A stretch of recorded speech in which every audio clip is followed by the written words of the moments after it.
অধ্যাপক প্ৰসন্ন কুমাৰ শৰ্মাৰ স্মৃতিচাৰণ সভা।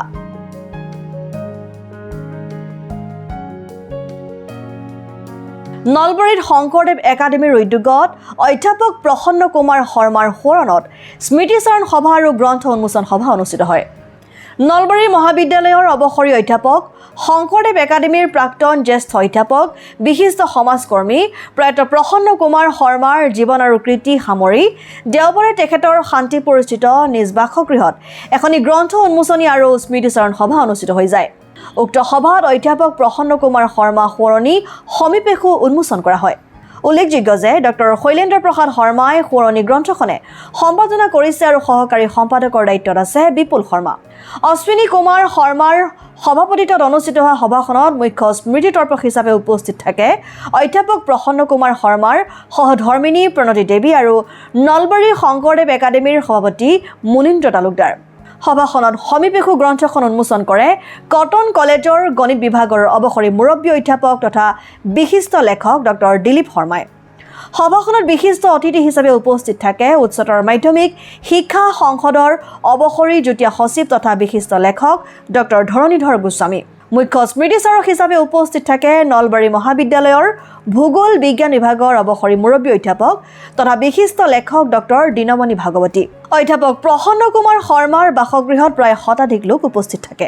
নলবাৰী মহাবিদ্যালয়ৰ ৰসায়ন বিজ্ঞান বিভাগৰ অৱসৰপ্ৰাপ্ত অধ্যাপক প্ৰসন্ন কুমাৰ শৰ্মা ছাৰৰ আজি মৃত্যুৰ দুমাহ সম্পূৰ্ণ হ'ল আৰু এই দুমাহ সম্পূৰ্ণ হোৱা উপলক্ষে নলবাৰীৰ ব্যক্তিগত খণ্ডৰ শিক্ষানুষ্ঠান শংকৰদেৱ একাডেমীয়ে শৰ্মা ছাৰৰ জীৱন কালতে এখন অভিনন্দন গ্ৰন্থ সাজি উলিয়াইছিল, কিন্তু সেইখন উন্মোচন কৰা হোৱা নাছিল।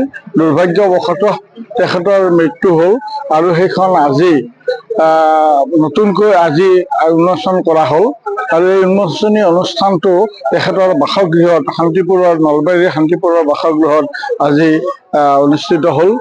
এই সভাখন অতি সুন্দৰভাৱে পৰিচালনা কৰিলে অসমৰ এগৰাকী বিশিষ্ট সাহিত্যিক পেঞ্চনাৰ ৰাজ্যিক কৃতি শিক্ষক বঁটা প্ৰাপক অশ্বিনী কুমাৰ শৰ্মাদেৱে আৰু উন্মোচন কৰিলে নলবাৰীৰে এগৰাকী সুসন্তান কটন কলেজৰ গণিত বিভাগৰ অৱসৰপ্ৰাপ্ত অধ্যাপক দিলীপ শৰ্মাদেৱে।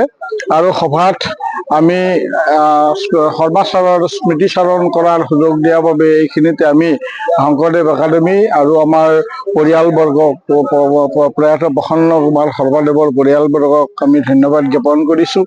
প্ৰয়াত শৰ্মাদেৱ যদিও ৰসায়ন বিভাগৰ এজন অধ্যাপক আছিল, তেখেত ছাত্ৰ ছাত্ৰীসকলৰ মাজত অতি জনপ্ৰিয় অধ্যাপক আছিল আৰু বিশেষকৈ ৰসায়ন বিজ্ঞান বিভাগৰ গৱেষণাগাৰত ছাত্ৰ ছাত্ৰীসকলৰ লগত ৰসায়ন বিজ্ঞান বিভাগটো অতি সৰলভাৱেই ছাত্ৰ ছাত্ৰীসকলক তেখেতে শিক্ষাদান কৰিব পাৰিছিল। শৰ্মা ছাৰ যে অকল ৰসায়ন বিভাগৰ অধ্যাপক আছিল এনেকুৱাই নহয়, যে নলবাৰীৰ যিকেইটা আজি অসম সাহিত্য সভাৰ নলবাৰী জিলা সাহিত্য সভাৰ অধীনৰ শাখা আছে, সেই শাখাকেইটাৰ ভিতৰত সেউজী সাহিত্য কানন এটা যথেষ্ট উল্লেখযোগ্য শাখা। এই শাখাটোৰো প্ৰতিষ্ঠাপক সম্পাদক আছিল প্ৰয়াত প্ৰসন্ন কুমাৰ শৰ্মাদেৱ। তেখেত এজন নিৰ্জীৱ প্ৰকৃতিৰ অতি যথাৰ্থ ভদ্ৰলোক আৰু তেখেত যথাৰ্থ শিক্ষক, এজন ভাৰতীয় সংস্কৃতিৰ ধ্বজাবাহক এজন শিক্ষক আছিল। আধুনিক ৰসায়ন বিজ্ঞানৰ বিভাগত যদিও তেখেতে অধ্যাপনা কৰিছিল, তথাপিতো কিন্তু তেখেতে সমাজৰ প্ৰমূল্যবোধৰ এখন সমাজ গঢ়ি তোলাৰ ক্ষেত্ৰত জীৱনটো তেখেতে অহৰহ প্ৰচেষ্টা চলাইছিল। যৌথ পৰিয়াল এটাত নেতৃত্ব প্ৰদান কৰি তেখেতৰ এটা সুন্দৰ পৰিয়াল গঢ়ি তুলিছিল। তেখেতৰ জীয়ৰী কেইজন সুন্দৰভাৱে, একমাত্ৰ পুত্ৰ পংকজ শৰ্মা আৰু জীয়ৰী কেইজনী যথাৰ্থভাৱে শিক্ষিত কৰি সুপাত্ৰত প্ৰদান কৰিছে। আমাৰ গৰ্ডনৰ অৱসৰপ্ৰাপ্ত শিক্ষক বিৰাজ গোস্বামী তেখেতৰ তেনেকুৱাকে জয় আমাৰ লগতে উপস্থিত আছে। আজি এই অনুষ্ঠানটো নলবাৰী ৰাইজৰ কাৰণে এটা অতি উল্লেখযোগ্য বা গুৰুত্বপূৰ্ণ অনুষ্ঠান বুলি আমি এইকাৰণে অনুভৱ কৰিছোঁ যে প্ৰসন্ন শৰ্মা ছাৰে 90 বছৰ বয়সলৈকে সমাজক যিখিনি দি গ'ল, সমাজেও তাৰ অৱদান হিচাপে শৰ্মা ছাৰক আজি যি ধৰণে তেখেতৰ বাসগৃহত সোঁৱৰণ কৰিলে এই নিশ্চয় সমাজৰ কাৰণে এটা ইতিবাচক খবৰ।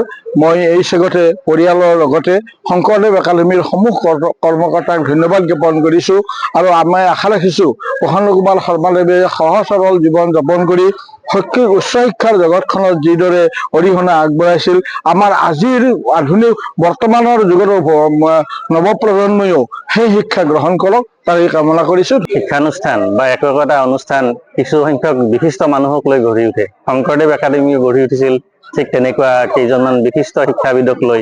Doctor Kailash Sharma sir, professor Santaram Kakati sir, professor Harendranath Sharma sir, professor Chanaram Kalita sir, professor Bhupen Das sir ইত্যাদি। তাৰ লগত যোগ হৈছিল আদিকালৰে পৰা প্ৰসন্ন কুমাৰ শৰ্মা ছাৰ। তেখেত যোৱা 21 মাৰ্চ তাৰিখে আমাৰ মাজৰ পৰা হঠাৎ আঁতৰি গ'ল। প্ৰায় 90 বছৰ বয়সত ছাৰে বহুত দি গ'ল সমাজক, এই শিক্ষা জগতখনক, নলবাৰী মহাবিদ্যালয়ক, আমাৰ শংকৰদেৱ একাডেমীক। আৰু ছাৰৰ স্মৃতি যুগমীয়া কৰি ৰাখিবলৈ ছাৰৰ কৰ্ম আৰু জীৱন যাত্ৰা নতুন সমাজৰ মাজত, উত্তৰ পুৰুষৰ মাজত যুগমীয়া কৰি ৰাখিবলৈ আমি প্ৰচেষ্টা চলাইছিলোঁ সমী বেকু নামৰ এখন স্মৃতি গ্ৰন্থ প্ৰস্তুত কৰি। আৰু সেই স্মৃতি গ্ৰন্থখন আজি আনুষ্ঠানিকভাৱে ইয়াত প্ৰকাশ কৰা হ'ল। উন্মোচন কৰিলে বিশিষ্ট শিক্ষাবিদ, গণিত বিজ্ঞানী অধ্যাপক ডক্টৰ দিলীপ কুমাৰ শৰ্মা ছাৰে। বিশিষ্ট কেইবাগৰাকীও ব্যক্তিয়ে আমাৰ লগত সহযোগ কৰিলে, নলবাৰীৰ ৰাইজে সহযোগ কৰিলে। আটাইকে আমি শ্ৰদ্ধা জনাইছোঁ, পৰিয়ালক শ্ৰদ্ধা জনাইছোঁ। News desk report, Assam time. ৰাইজৰ কণ্ঠ অসম টাইম। ঘৰত আনন্দ আৰু সম্পৰ্কৰ চমক বজাই ৰাখিবলৈ জৰুৰী হৈছে সকলো আনন্দময় মুহূৰ্তত মৰমৰ উপহাৰ দিয়াটো। সেইবাবে মধুশ্ৰী জুৱেলাৰ্ছে আনিছে সকলো ৰঙীন ক্ষণৰ বাবে বিশেষ গহনা। হীৰাৰে হওক, সোণৰে হওক বা ৰূপৰে হওক, শ্ৰেষ্ঠ ডিজাইনছ আৰু হলমাৰ্কযুক্ত গহনাই ৰাখে সম্পৰ্কক নিখুঁত। তেনেহ'লে আজিয়ে আনক আনন্দ মধুশ্ৰী জুৱেলাৰ্ছৰ সৈতে। যোগাযোগ কৰক 7002800341 নাইবা ভিজিট কৰক LNB ৰোড, নলবাৰী, অসম।